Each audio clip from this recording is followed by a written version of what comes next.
What are the triggers for fits? Most common triggers for fits అనేది మనకు sleeplessness. ప్రాపర్గా 6 to 7 hours of undisturbed sleep అనేది it's very important for people with epilepsy. Suppose ఇది uninterrupted sleep లేకపోతే fits అనేవి trigger అవుతూ ఉంటాయి. అది కాకుండా ఆల్కహాల్ వాడడం కానీ లేదా షుగర్ తక్కువ అవడం వల్ల కూడా మనకు ఫ్రీక్వెంట్గా ఫిట్స్ వస్తూ ఉంటాయి. ఇవన్నీ కామన్ ప్రివెంటబుల్ కారణాలు ఫిట్స్ రాకుండా ఉండడానికి. జాగ్రత్తలు తీసుకుంటే మనము ఫిట్స్ రాకుండా ఉండొచ్చు.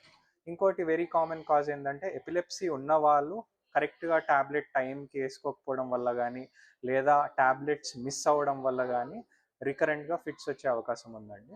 అందునుంచి ఎపిలెప్సీ డయాగ్నోసిస్ ఎవరికైతే ఉంటుందో వాళ్ళ లైఫ్ లాంగ్ యాంటీ ఎపిలెప్టిక్స్ అంటే ఫిట్స్ మాత్రలు అనేది కంటిన్యూ వాడాల్సి వస్తుంది. సో ఈ ఫిట్స్ వచ్చినప్పుడు ఏం చేయాలి? ఫిట్స్ వచ్చినప్పుడు నార్మల్గా ఒక 1 to 2 minutesకి ఆటోమేటిక్గా అవే కంట్రోల్ అవుతాయి.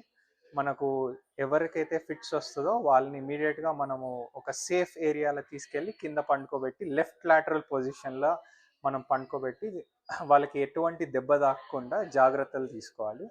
నార్మల్గా 1 to 2 minutes లోపల ఆటోమేటిక్గా ఈ ఫిట్స్ తగ్గిపోతాయి.